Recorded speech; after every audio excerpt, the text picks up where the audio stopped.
Good morning student, standard 11th English medium subject SPNCC part 1 chapter number 5 letter of inquiry and their reply।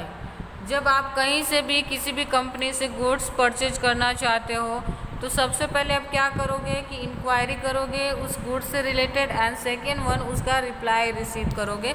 तो आज हम इस chapter में इसी से रिलेटेड कुछ एग्जांपल्स और कुछ थ्योरी देखने वाले हैं। तो चलो स्टार्ट करते हैं। इंट्रोडक्शन की बात करें तो business letter are important tool for the development and publicity of a business. किसी भी बिजनेस के लिए आज जो लेटर है वो आज इम्पॉर्टेंट टूल है, किसके लिए? तो डेवलपमेंट एंड पब्लिसिटी के लिए। According to the requirement of a business different type of a business letter are use. According to business requirement, business की जिस तरह से रिक्वायरमेंट्स है उसके अकॉर्डिंग आज हम डिफरेंट टाइप्स के लेटर यूज करते हैं बिजनेस के अंदर। In this chapter we shall discuss inquiry letter and reply of inquiry letter with the help of सब सिंपल एग्जाम्पल्स और लेटर्स। ओके, इस चैप्टर में हम यही देखने वाले कि किस तरह से आपको इंक्वायरी करना चाहिए एंड उसके रिप्लाई आपको किस तरह से मिलते हैं। It is a very much necessary for the modern businessman to obtain latest information through the inquiry in order to develop his business and to maintain his place in the world of commerce.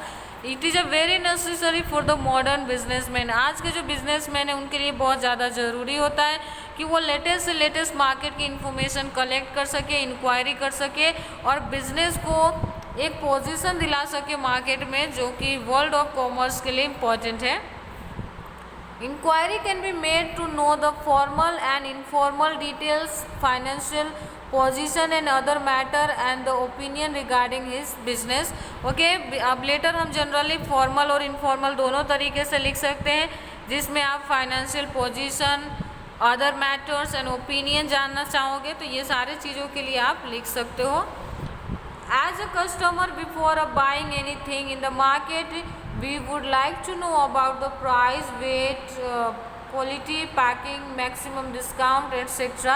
जब भी आप as a customer market से कुछ भी purchase करने जाते हो तो जनरली हम कौन सी चीज़ों को चेक करते हैं, किन चीज़ों को हम इम्पोर्टेंस देते हैं, तो वो होता है हमारा प्रोडक्ट की price, weight, quality, packing, maximum discount कितने तक मिल सकती, इन सारी चीज़ों को हम पहले वेरीफाई कर लेते हैं।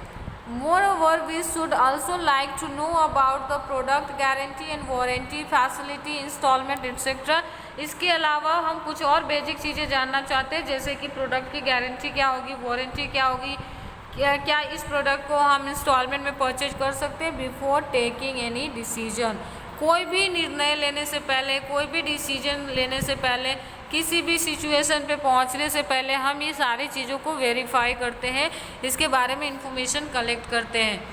If a customer is so courteous about his limited purchase, their trader will be the certainly absolutely careful because a purchase is a large number of a quality in the different variety as a large scale। जब कोई भी जो customer होता है बहुत ही courteous होता है, limited purchase करना चाहता है, तो ट्रेडर भी इस बात को ध्यान रखता है कि लार्ज स्केल में परचेजिंग करने के लिए या सेलिंग करने के लिए आपको किस तरह से यहाँ पे ट्रेड करना चाहिए, किस तरह से इसके अंदर इन्वॉल्व होने चाहिए। Thus, the prospective of customer write inquiry letter to get information from the seller about goods and he desire to purchase। Okay, generally customer क्या करता है यहाँ पे, तो लेटर लिखता है, सेलर को इंक्वायरी करता है, जो वो जिस भी चीज़ को जो भी उसकी इच्छा होती है, जो भी डिज़ायर होती है, जो भी प्रोडक्ट वो परचेज करना चाहता है उससे रिलेटेड वो इंक्वायरी लेटर लिखता है और इन्फॉर्मेशन कलेक्ट करता है। Now we shall study about such a inquiry letter in detail. अब इसी का हम स्टडी करने वाले हैं डिटेल में, तो देख लेते हैं क्या क्या दिया है। Explanation of inquiry letter, when a customer or a businessman write a letter to the seller requesting him to give required information to purchase of a goods generally in a bulk, such a letter as known an inquiry letter. हो गया, यहाँ पे आपको मिल गया definition of inquiry letter. When a customer और a businessman, जब एक कस्टमर या बिजनेसमैन किसी भी सेलर को रिक्वेस्ट लेटर लिखता है और उसमें कुछ रिक्वायर्ड इन्फॉर्मेशन की डिमांड करता है परचेज ऑफ गुड्स से रिलेटेड, जब वो बल्क में यानी बहुत ही ज़्यादा क्वांटिटी में किसी गुड्स को परचेज करना चाहता है तो इसी लेटर को हम इंक्वायरी लेटर कहते हैं। Generally these types of letter are written by customer और businessman. Okay, who writes inquiry letter to whom? एक क्वेश्चन आता है तो आपको याद रखना है कस्टमर और a businessman write inquiry letter to the seller और प्रोड्यूसर। याद रहेगा आपको, कस्टमर और बिजनेसमैन किसको लेटर लिखता है? तो सेलर या फिर किसको? प्रोड्यूसर को। ओके, याद रहेगा ना? ओके, चलो आगे देखते हैं। Inquiry letter are frequently written by customer और a buyer in the commerce. Commerce में जनरली बायर और कस्टमर ही इंक्वायरी लेटर लिखते हैं। A customer of a goods will write the letter of a several seller or analyze information before the place an order। कोई भी purchaser, कोई भी customer जब गुड्स परचेज करना चाहता है तो वो एक से ज़्यादा लोगों को इंक्वायरी लेटर लिखता है और सभी के जो द्वारा मिली गई इन्फॉर्मेशन होती है उसको कंपेयर करता है और फिर कहीं जाके वो ऑर्डर प्लेस करता है। नेक्स्ट देख लेते हैं, यहाँ पे क्वेश्चन जो हमारा आ रहा है वो है important point to B consider for writing inquiry letter. In the beginning of an inquiry letter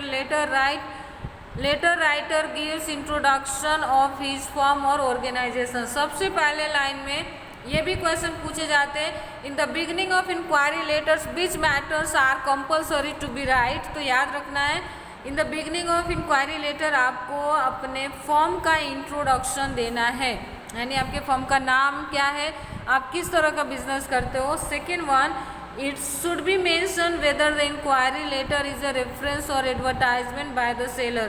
जो आप इंक्वायरी लेटर लिख रहे हो वो किसके बेस पे लिख रहे हो? क्या आपको किसी ने सजेस्ट किया था, माने किसी ने आपको रेफर किया है, या फिर आपने कोई एडवर्टाइजमेंट देखी थी। If reference is to be detail of a business directory through the recommendation of someone. अगर किसी ने आपको रेफर किया है, किसी ने सजेस्ट किया है तो इसकी इन्फॉर्मेशन भी आपको लिखने रहेंगे। Third one, the purpose of inquiry must be mention in the beginning of a letter. आपके लेटर का पर्पस क्या है, इंक्वायरी की पर्पस क्या है, वो बिगिनिंग में ही लिखी होनी चाहिए। It must inform whether the inquiry is a for to purchase goods और अवेल सर्विस और ऑब्टेन जनरल इंफॉर्मेशन। और आपको ये भी बताना है कि इंक्वायरी आप गुड्स परचेज करने के लिए कर रहे हो या फिर सिर्फ जनरल इंफॉर्मेशन आपको चाहिए। फोर्थ है request of catalogue, price list, quotation, samples and demonstration of a goods should be made. उसके बाद आपको क्या करना है कि सामने वाले पार्टी से, सेलर से और प्रोड्यूसर से आपको catalogue, price list, quotation, samples and demonstration की डिमांड करनी है। नेक्स्ट है नेक्स्ट देख रहे हो यहाँ पे the inquiry should be clear and specific about the goods to be purchased। inquiry about the well variety of specified goods can be also made। Inquiry आपको बहुत ही क्लियर और स्पेसिफिक रीजंस की वजह से करना है। इंक्वायरी हमें उसी वेराइटीज़ को लिखना है या डिमांड करना है जो जनरली यहाँ पे उनके पास अवेलेबल होता है या वो उन चीज़ों को प्रोड्यूस करते हैं। 6 पॉइंट है inquiry about the price of a goods and other expenses. उसके बाद गुड्स के प्राइस और अदर एक्सपेंसेस की बात करनी है। Other expenses means transportation charges, charges of uploading of unloading of goods, packing charges etcetera. अब जो गुड्स के चार्ज है, गुड्स की जो प्राइस है उसके अलावा भी बहुत सारे चार्जेस लगते हैं, जैसे ट्रांसपोर्टेशन एक्सपेंसेस हुआ, गुड्स को लोड करने के चार्जेस हुआ, पैकिंग चार्जेस हुआ, इन सब की बात भी करनी है आपको। It should be also clearly mention what that who will bear sales tax and VAT etcetera. और ये भी आपको क्लियर कर लेना है कि सेल्स टैक्स और जो वेट टैक्स है वो कौन पे करने वाला है। 7 नंबर है mention the expected size of order so the minimum price and maximum discount can be obtain.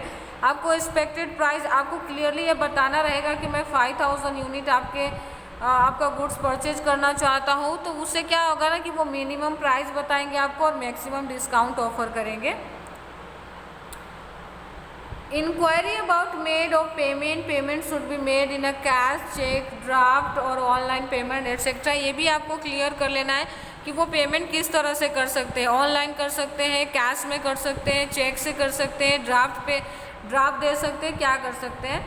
Obtaining of a goods at a right time is a very important in a business. Hence, the necessary information of a seller about when goods are needed or inquiry whether the seller can deliver within that time.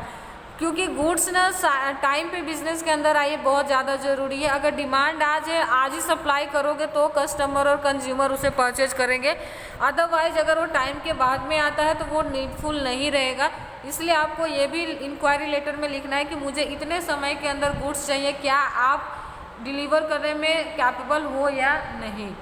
Inquiry if the seller can provide specific type of a goods, specific packing according to your requirement. कुछ जो goods होता है उसके लिए special packing की ज़रूरत पड़ती है, तो आपको ये भी पूछना है कि क्या इस तरह के गुड्स के लिए इस तरह की पैकिंग उनके पास अवेलेबल है भी या नहीं। At the end of the letter, give the assurance of a seller a large order in future. Last में आपको ये भी भरोसा दिलाना है कि अगर आपका जो इंक्वायरी का रिप्लाई लेटर उन्हें पसंद आया या फिर सारी इन्फॉर्मेशन उनको सूट करेगा तो भविष्य में आप उन्हें एक लार्ज ऑर्डर रिप्लेस करोगे। The letter of inquiry should be short but precise. Short होना चाहिए पर सारे मैटर्स क्लियर हो जाने चाहिए, एंड टू बी पॉइंट और पॉइंट वाइज होना चाहिए। There should be no confusion and misunderstanding about the type of quality of a goods due to the complex language. कोई भी ऐसे आपको कॉम्प्लेक्स जटिल लैंग्वेज यूज़ नहीं करना है जो कि सामने वाले पार्टी को कंफ्यूज कर दे और समझने में उनको डिफ़िकल्टीज फेस करना पड़े। ओके, नेक्स्ट क्वेश्चन हमारा इसी में देख रहे हैं हम। Reply to inquiry letter with the intention of a large scale purchase, the buyer writes inquiry letter to the several sellers. यहाँ पे इंक्वायरी लेटर हम इसीलिए लिखते हैं ताकि हमें अलग अलग प्रोडक्ट का अलग अलग फॉर्म में क्या प्राइस है उसके बारे में पता चल सके। The response of this letter called reply letters, as these letters are used to attract the customer. They must have a features like accuracy, promptness, point wise response, business tact etc. क्योंकि आप seller हो, producer हो और आपका काम ही है goods को बेचना, तो जब भी कोई पार्टी आपको इंक्वायरी लेटर लिखती है तो आपका उसे जल्द से जल्द रिस्पॉन्स देना चाहिए। रिस्पॉन्स अट्रैक्टिव होना चाहिए और उसमें accuracy, promptness and point wise response देने की आपको कोशिश करना है। When the seller receive an inquiry letter from a buyer, he get opportunity to sell his goods. जब भी कोई बायर एक सेलर को लेटर लिखता है, इंक्वायरी करता है, तो सेलर के पास एक अपॉर्चुनिटी होती है अपने गुड्स को सेल करने का। To convert this opportunity in reality, the seller give prompt and systematic reply to all the inquiries letter. आप सिर्फ एक अपॉर्चुनिटी को रियलिटी में कन्वर्ट करना चाहते हो। अभी सिर्फ आपको ऑफर मिला है कि आप गुड्स बेच सकते हो, लेकिन रियल में अगर आपको गुड बेचना है तो आपको क्या करने पड़ेंगे, तो प्रॉम्प्ट एंड सिस्टमैटिक रिप्लाई करने पड़ेंगे। Sometimes leading of businessman provide additional information beside the inquiry made of a buyer and customer so that the customer or buyer can convince to place his order. कभी कभी पूछे गए information से भी कुछ ज़्यादा इन्फॉर्मेशन आपको बायर और परचेजर को दे देना चाहिए जिससे वो कन्विंस हो सके और जल्द से जल्द ऑर्डर प्लेस कर सके।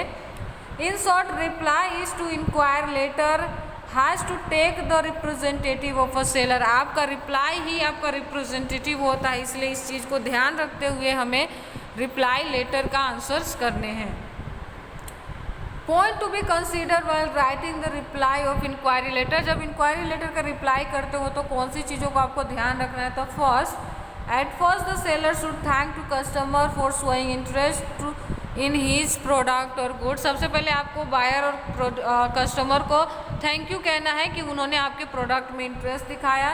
Considering him your future customer, this letter should be written with you attitude. आपको ये सोच के लिखना है कि ये भविष्य का मेरा कस्टमर है और मुझे इसे अच्छे से हैंडल करना है। Reference number and the date of inquiry letter should be mention in the beginning of a letter. शुरुआत में ही आपको ये बताना है कि उन्होंने कब आपको इंक्वायरी लेटर लिखी थी और इसका ही रिस्पॉन्स है। Even if the seller is unable to send goods, should be prompt reply of a customer showing reason of inability to as a seller और producer जो कि आपको बायर ने 10 दिन के अंदर गुड्स सेंड करने की इंक्वायरी की थी, लेकिन आप उसमें कैपेबल नहीं हो, तो इसके लिए भी आपको जल्द से जल्द रिप्लाई देनी रहेगी। This will create a good impression in the mind of customer. ये क्या करता है ना कि कस्टमर के माइंड में एक सेलर के लिए अच्छा सा इमेज क्रिएट करता है। Catalogue showing features of variety of availability should be send along with the letter. Sample of a product should be also send and the request demonstration can be arrange. जैसा कि उन्होंने demand किया था आपसे कि catalogue price list की, तो वो भी आपको भेजना है, साथ में प्रोडक्ट के सैंपल भी भेजने, और पॉसिबल हो तो डेमोन्स्ट्रेशन भी, जो डेमो लेक्चर हम कहते हैं ना, वो अरेंज करा सकते हो। Give a clear information about payment. Payment will be accepted either through the cash or cheque, demand draft, online payment etcetera. आप किस तरह से पेमेंट एक्सेप्ट करोगे बायर की तरफ से, तो आपको वो भी बताना है कि आप कैश लोगे, चेक से पेमेंट लोगे, डिमांड ड्राफ्ट लोगे या ऑनलाइन पेमेंट लोगे। Even the duration of credit should be clarify. यहाँ तक कि बिजनेस में तो अभी आपने देखा है कि बहुत सारी जो गुड्स परचेज एंड सेल है ना, क्रेडिट फैसिलिटी पे किए जाते हैं। Mode of transport of a goods who shall bear expense of must be mention if the goods are insured, the customer must also informed. आपको यह भी बताना रहेगा कि ट्रांसपोर्टेशन का खर्चा बायर उठाएगा कि सेलर आप उठाने वाले हो। और ये भी है कि गुड्स अगर इंश्योर्ड मीन्स कि आपने गुड्स का इंश्योरेंस करवाया है, तो उस इंश्योरेंस की इन्फॉर्मेशन भी बायर को होने चाहिए। The seller must inform the customer about suitable packing facility if available. अगर कुछ स्पेशल प्रोडक्ट के लिए स्पेशल पैकिंग चाहिए और आपके पास अवेलेबल है, तो इस बात की इन्फॉर्मेशन भी उनको देनी रहेगी। Information of a buyer whether of a goods can be deliver with in the specific time limit और नॉट। और ये भी बताना है कि आप इतने दिए गए टाइम में गुड्स पहुंचा सकते हो या नहीं। Besides buying giving reply to all inquiry to the of customer, he should ensure to provide service at all stage of a business. और फिर लास्ट में आपको ये भी भरोसा दिलाना है कि आप किसी भी कंडीशन में उनकी हेल्प करोगे। कोई भी सिचुएशन ऐसे अराइज होती है और उनको आपकी सर्विस की ज़रूरत पड़ती है, तो आप प्रोवाइड करोगे। Attractive scheme should be offer to the seller. Seller की तरफ से उनको, आपके बायर को कुछ ऑफर देना चाहिए, जैसे कि if you order exit ₹10,000 you will give additional 10% discount. अगर एक बार में आप 10,000 से ज़्यादा का गुड्स परचेज करते हो, तो हम आपको एडिशनल 10% डिस्काउंट प्रोवाइड करेंगे। If you sell 50 units in a month you will get 5% extra discount. अगर आप हमारा प्रोडक्ट एक महीने में 50 यूनिट से ज़्यादा बेचते हो अपने शॉप पे, तो हम आपको और एक्स्ट्रा 5% डिस्काउंट प्रोवाइड करेंगे। Concluding part of a letter should return in so